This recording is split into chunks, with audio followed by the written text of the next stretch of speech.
Good day everyone, my name is Mario and today I will discuss the chapter 3 which is the biological theories. Crime result from a complex interplay of social and biological factors. So sa biological theories, ang crime daw ga result gikan sa complex interplay which is the social and the biological factors. So what is social factors? Social factors are a reflection of environmental sources of influence or the socio-economic status. So, ang social factors daw is ga-reflect sa environmental sources which is the socio-economic o unsa man mga socio-economic unsa may mga example na which is unsay type sa imong job, unsay background sa imong education. So unsa man sad ang biological factors? Ang biological factors are more inclusive, neurological and genetic factors. So ang biological daw is inclusive siya tungkol sa neurological, biological and the genetic factors. However, the majority of criminological research focus solely on social contributors. Evidence for the role of genetic factors in the etiology of criminal behavior carries the assumption the biological factors mediate this relationship. So, biological theories of crime causation. Some genetic theories believe that chromosome aberration may be the cause of crime. These theories stated the people with XYY chromosome syndrome or the so-called macho men are predisposed to commit crime. Research conducted in the Scottish prison found 3% of inmates who have XYY chromosomal aberration. So, na yung mga genetic theories nga ga-believe that ang ka-cause of crime ug nahimo na crime tungod sa chromosome aberration. So, unsa man ang mga chromosome aberration? Sa normal namin o sa normal na sa kalalaki, ang iyang chromosomal aberration is XY. So, sa woman naman XYY. So, if the kanang chromosome syndrome niya is XYY which is puno na Y na gitawag og machumin, mo din na murag mo commit og crime or mo na mga tao nga mo commit og crime. So nay usa ka researcher nag-conduct dito sa usa ka prisuhan sa Scottish prison na kita nila na 3% dito na inmates or mga na priso is naay XYY chromosomal aberration. Another study on crime held that hormones have an important impact on the existence of aggression. Based on research conducted on animals, it was found that elevated levels of hormones in women and men affect the emergence of aggressive behavior. So, another study of crime dahil, ang hormones daw is usapod na dahilan nga nanang crime. Kung if yung hormones is taas imong levels imong hormones, naay posibilidad na taas po ang aggressive behavior mo.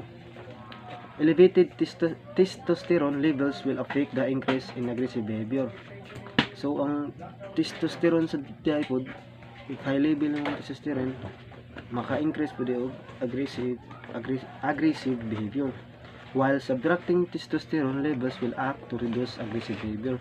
If i-subtraction na to ang testosterone, kansad, mulo imong aggressive behavior. So, in 1969, Delgado conducted experiments on animals using a radio receiver implanted in the brain to control the aggressiveness of animals. So, na usa ka tawo na si Delgado nag-conduct og usa ka experiment. Iyang experimentuhan ng usa ka animals nga gimitan ng radio receiver na gibutang sa usa ka utok sa animals aron makontrol ang iyang aggressiveness. Delgado found that the animal will behave depending on environmental condition. So, na-found ni Delgado sa iyang experiment na depende sa environmental condition mo behave ang usa ka animals ug iyang pag-aggressive niya. Although the chemical process can artificially induce and encourage the aggressive behavior, is not clear what affects the hormone to stimulate the hypothalamus to act differently. According to biological theories, punishment will not affect deterring the individual from the crime because the person or the criminal has some inherited remnant. So ingon ang biological theories, if na pa ng punishment di na maka-affect sa usa ka criminal if ang criminal na ay inherited remnant. So we proceed the Lombrosian theory. The father of modern criminology was the Italian Cesar Lombroso, 1835 to 1909. So kay bawo naman sa no kay kani si Cesar magsikat-sikat man si Cesar Lombroso kay magnaman ni sa introduction of criminology, the father of modern criminology. He altered the classic focus of crime from legalities and punishment to the individual criminal. Lombroso proposed that criminals are biologically different from the other human beings. So si Lombroso nagpropose na ang criminal daw lahi sa natural na human beings, means lahi siya na pagkatao. He believed that criminals are throwbacks to a more primitive state of human evolution and that tendency is inherited. So gabilib si Lombroso na ang criminals gikan sa mga sinauna or throwbacks na kanang mga primitive stage na of human evolution. In Lombroso's view, criminals exhibited more physically and mental abnormalities than non-criminal, such as unusual skull size and asymmetrical facial structure.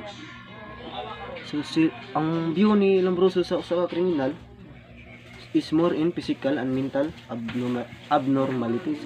So if the person na yung unusual yung skull of size and asymmetrical ang yung facial structure, so matawag na siya criminal pina Lombroso pa. So judgment kay si Lombroso kay so nga na nagporma is criminal na yung tawag. So many of his theories were developed while he was in charge of the insane hospital in Italy. So mao day kay si Lombroso day usa ka in charge sa hospital in Italy. Bag dito na develop niya ang mga yung theories na nahimo. Basic idea of the positive theory. Basic idea of the positive theory. 1. Criminal are born, not made. 2. This is an example of nature, not nurture. Focus on biological and psychological factors to explain criminal behavior. So sa basic idea of positive theory, ang criminals daw is born, wa gihimo or not made. And this is example of nature o nanadyan sa atong nature o sa society, not nurture, wa gitudlo. So focus on biological and psychological factors to criminal behavior. So, positivist theories. Si Lombroso, Italian and physician psychiatrist, studied so biological traits of born criminals are, so nani mga biological traits of born criminal. So unusual size of shape of the head, strange eyes, facial asymmetry, extended jaw and jawbone, too big or too small ears, full lips, leaned forward, abnormal teeth, wrinkled skin, nose curve, curled ups, thieves have a flat nose and murderers have a break nose, too long, too small or flat chin, dark skin and too long arms. So if mo na yung mga biological traits of born criminal kanang nabuhi nga criminal, kani mga example na akong gisulti. According to Lombroso, person who have a 5 or more biological traits are born 5 or more are born criminals. Beside physical traits, Lombroso introduced some other traits of born criminal. So nailima ka pinal Lombroso pa nailima ka biological traits niya na born criminal na. Number 1 is hypersensitivity to pain and touch. Yes, of special criminal slang, graphic expression of thoughts, tattoos, and unemployment. So mo ni ang pagtanaw ni Lombroso sa criminal or born criminal na siya sa biological traits. Maning 5 sa akong gisulti.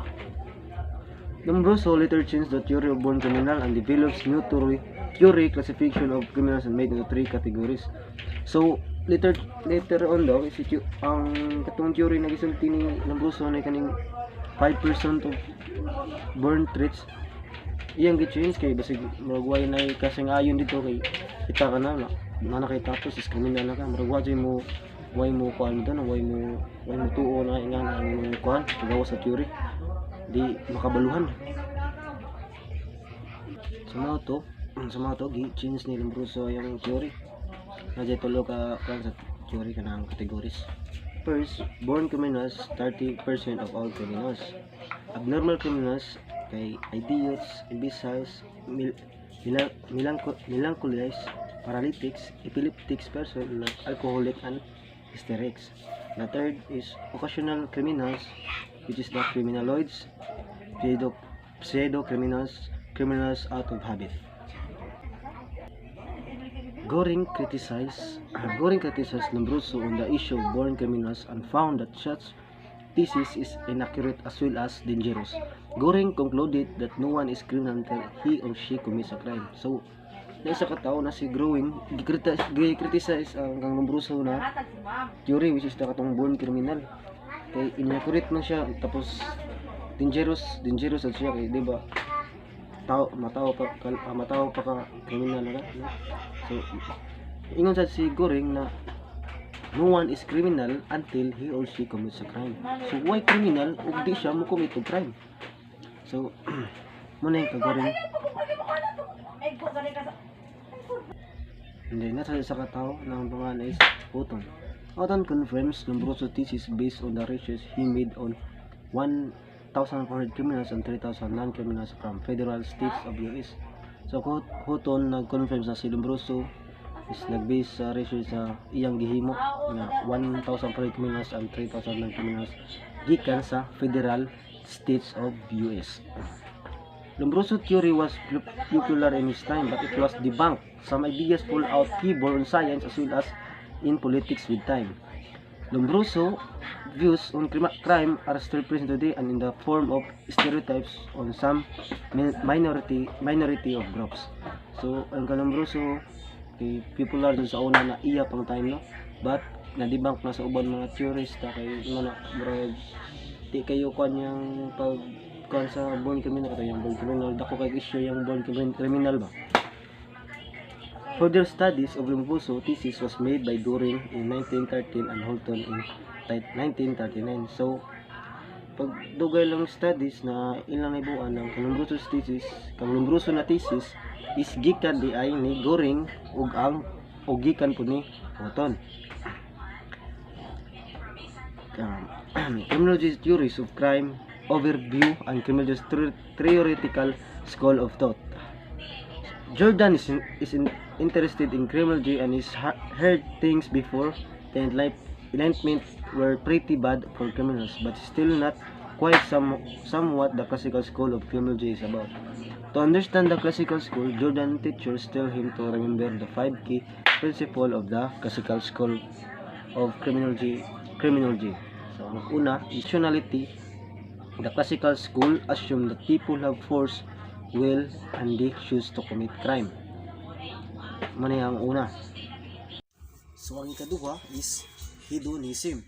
The classical school that assume people seek pleasure and try to avoid. Ang katulo, the three is punishment. Remember how we say that a key idea was the idea of hedonism, where people seek pleasure and try to avoid pain. Well, that informs punishment according to the classical school. 4. Human rights. Jordan has learned that before the classical school of criminology, punishment could be very harsh indeed. It was not uncommon to torture someone who was only suspected of crime, and the punishment once committed could be horrifying. Ikalima, 5 is due process. The idea of due process is that people accused of a crime are considered innocent until proven guilty, and that they have the chance to go to trial and face the judicial system. Natawag na atavism. So, what is atavism? Atavism is a part of theory developed by Lombroso in which a person is a born criminal. So, mga yun yung atavism part ka po ni sa Lombroso naghihimo na theories katong born of criminal. Atavistic of primitive man is throwback to an early stage of human evolution and will commit crimes against society unless especially restrained from doing so.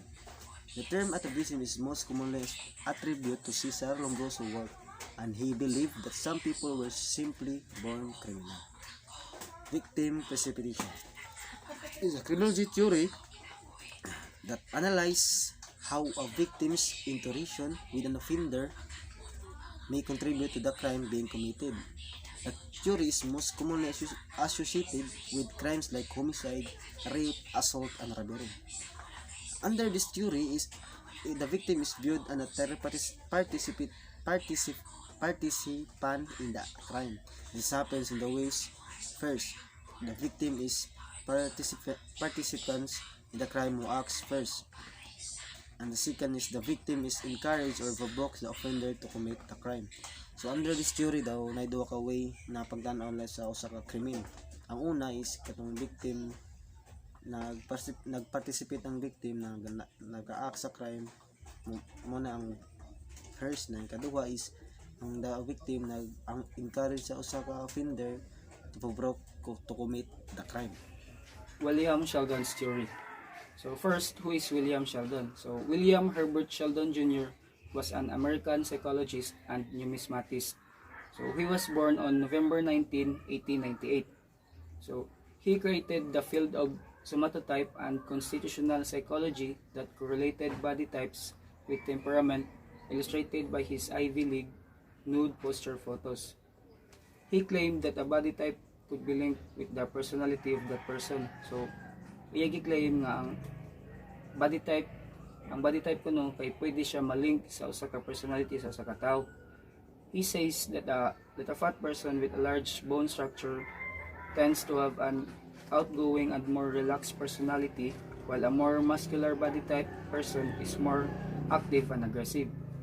So we all drew conclusions about people based on how they look. So kita tanan makahimo dayon ta og conclusion about sa usa ka tawo based lang sa ilang appearance.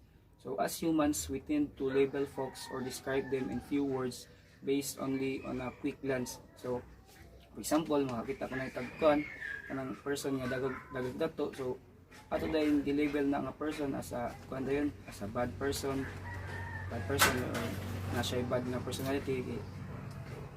Hugaw siya tanawon, hugaw daw siya tato sa iyang lawas. So, we also know this system is flawed.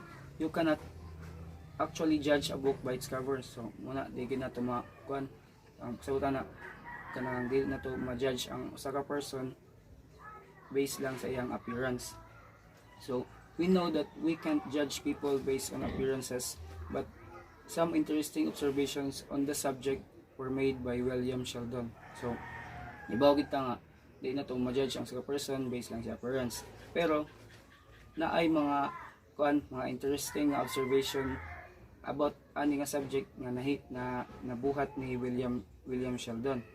So Sheldon was a watcher of people who took his observations and formed a theory based on their body types into documents.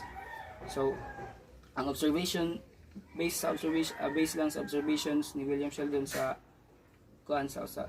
people or person, naka-form siya og theory based on their body types. So there are two documents. The first one is the Varieties of Human Physique in 1940, and the second one is the Varieties of Temperament in 1942.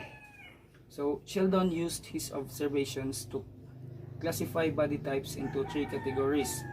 The first one is ectomorph, the second one is endomorph, and the third one is mesomorph. So manto ang observation ni Sheldon iya gigamit para i-classify ang body types sa usa ka tawo into three categories. Ito ectomorph, endomorph, and mesomorph. So when we say ectomorph, the ectomorph according to Sheldon was a thin, introverted person with poor social skills. So gidefine ni Sheldon ang usa ka person nga na ectomorph body type as a person with a thin, introverted person with poor social skills. So introverted, so meaning kanang a person kanang he enjoys spending time alone lang, na shy siya, then reserved person, then with poor social skills. So dili siya ganahan gigalubilo sa ubang tao, kanang mao siya ana.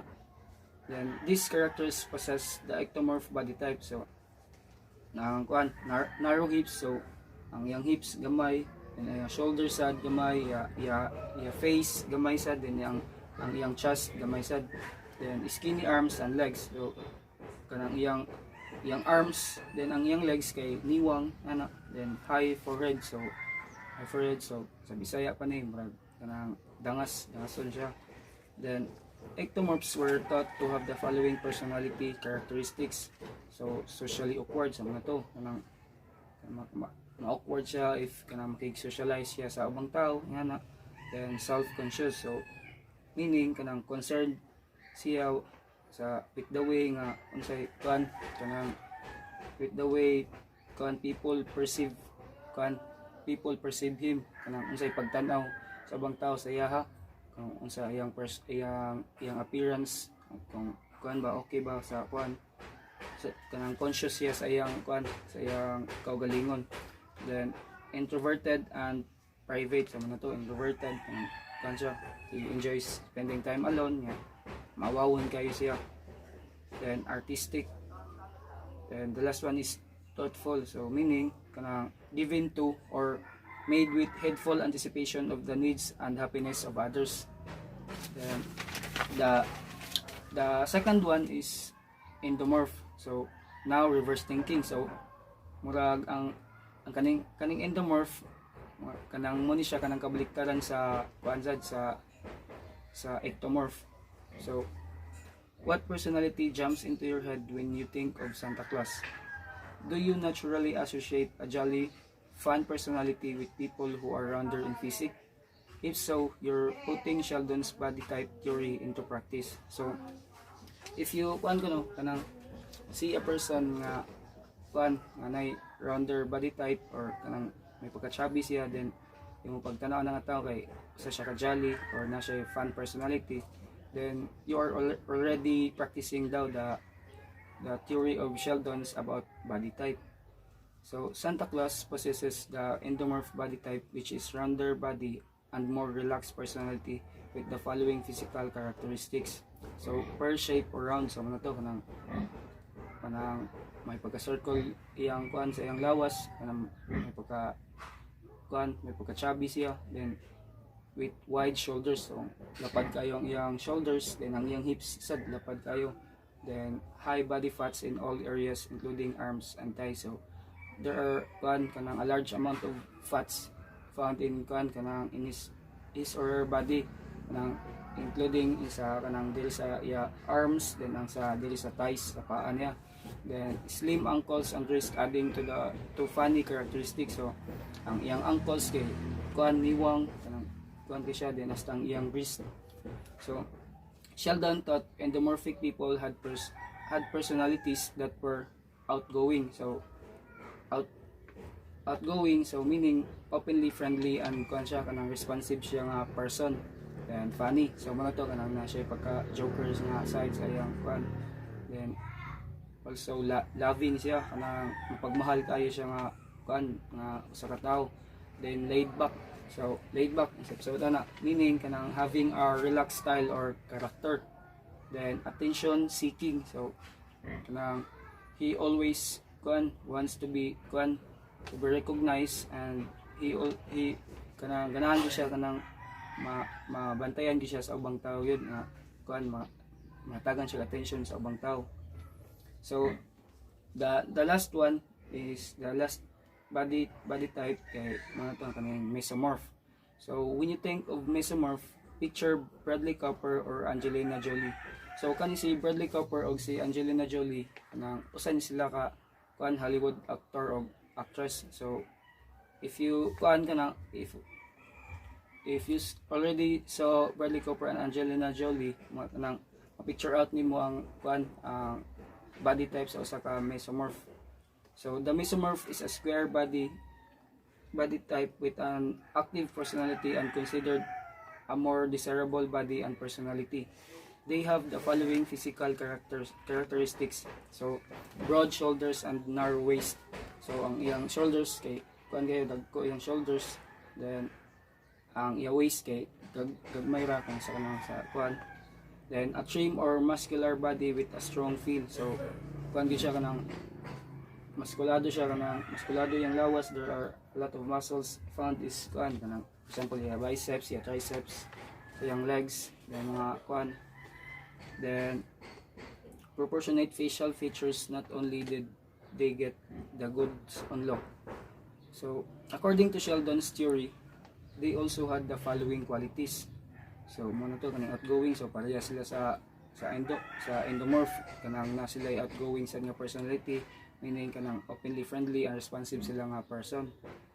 Then the next one is courageous. So kuan siya nasi ang kaning mesomorph body type has has a brave personality, then full of life. So kanang there are a lot of kanang if you see him kanang kita kanang energetic siya, kanang dagag energy nga iya mo then competitive, so having or marked by a strong desire to win or to be better than others. So kani siya nga competitive kayo siya, kanang he sees everything as as a competition, nga dapat kanang modaog gid siya nga mga butang. So the last one is risk taker. So risk taker kanang willing siya kanang mo take og any risk just to kanang to achieve his needs and wants. So dili siya magatubili nga mo take anang risk para lang kanang ma-achieve na niya ang usa ka butang. Hi, I am Martin G. Nim. I will discuss biochemical theories of delinquency, the aggressive behavior caused by diet, crime, and sugar. Biochemical theories claim that there is a causal connection between blood sugar levels, antisocial behavior, and delinquency. Poor nutrition affects delinquent behavior. Excessive consumption of alcohol can cause hypoglycemia and increase aggressive behavior. So it means that ang makapikto sa ato ang poor nutritions, like wala ta sa sakto sa diet, or kanang atong sugar level is high, makakos og high blood nana. Ang usa pod sa makakos og aggressive behavior is alcohol. It can cause hypoglycemia and increase aggressive behavior. So example kanang giinom sa nya nay kanang nay nagdabog diha, or kanang suko sa gamay ra sa butang kay tungod sa consumption of alcohol. Cholesterol and crime. Clinical trial made found a relationship between low cholesterol and aggressive behavior in animals.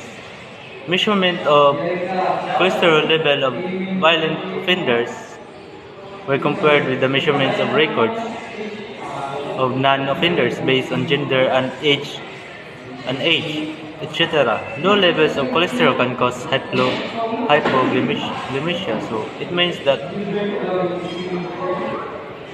low levels of cholesterol can cause hypoglycemia. So it can lead also aggressive behavior. For example, kanang tambok ng tao, mga dakoon, gawas. Dito na sila masuko inana behavior. Vitamins and crime. Vitamins and minerals are very important in regular diet. So we should take regular diet and vitamins and minerals. So we can avoid aggressive behavior. Good day. This is our report, General Inferiority Theory, Houghton's Theory. Introduction. First of all, let's define what is crime.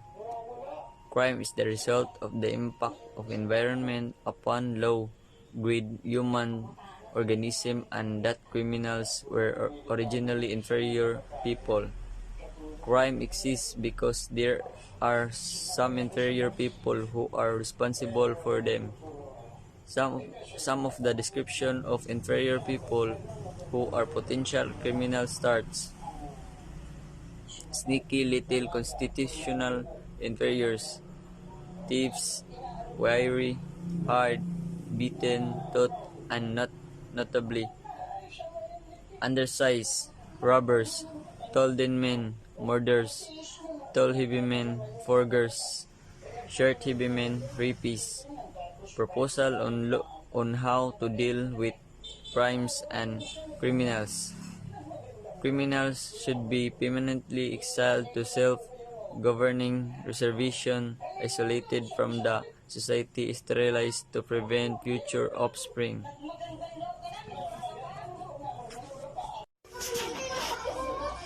Ernest Albert Houghton was an American physical anthropologist known for his work on racial classification. Houghton conducted detailed research on physical and racial characteristics and used his data to develop wide-reaching analysis of racial components of American Indians and more controversially to attempt characterize the physical attributes of criminals, while his efforts to connect the external physical from of people to their internal personality or character had some merit. His simplistic extrapolation to actual behavior was methodologically and logistically flew. Nevertheless, his academic work established physical anthropology as a scientific discipline in American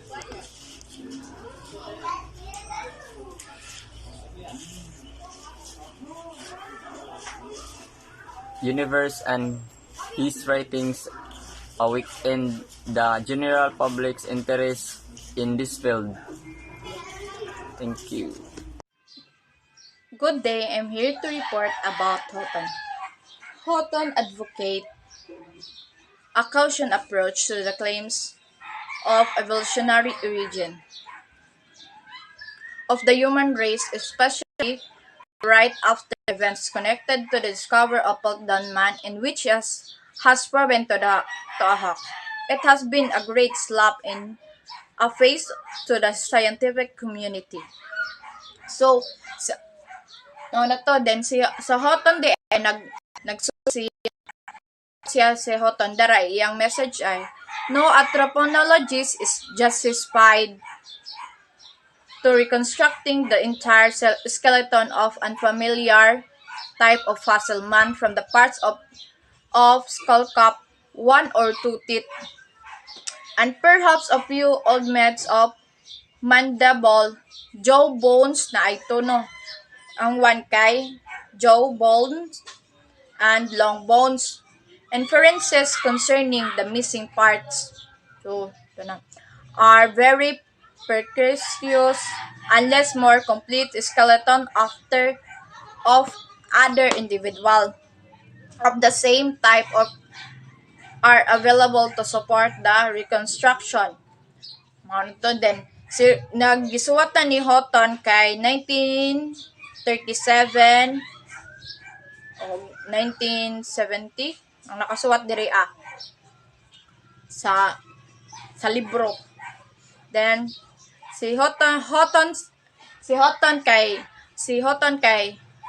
Houghton study of skeleton remains of Pecos Pablo. So si Pecos Pablo that lead him to identify the various racial components in America Indians. So understandable naman kaayo to no nga. Si Pecos Pablo kay nag-lead siya sa identity sa usa ka tawo. Yeah. And then diri nakasuwat kay si Houghton believed that eugenics not race was the most important. So dili importante ang race kana sa imo nabuhat, dili importante kung basta kay kaning dili ka na basigar, dili lumba kung saan pa. Not race. was the most important was the most important the issue at the time. The theory holds that criminal are a class of generates who destroy the society and more controlled institutionalization and use yun sa ni? Euthanasia and welfare rats. Si Houghton si Houghton kuan siya dire. He remains famous for his work in criminology. Famous dahil si Houghton criminology in which he used his work in racial classification to apply it the area of criminal behavior. So si Houghton di-apply din ni Houghton ang iyang gipangbuhat sa criminal behaviors about atong mga kuan. Then ang the last kay the biological tradition. Biological tradition in criminology is beginning to remerge albeit without the trappings of eugenics model.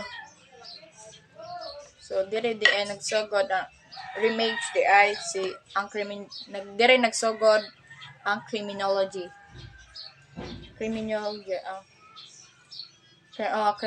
is beginning to remage about without the trappings of scientific model. So mauro tong ako.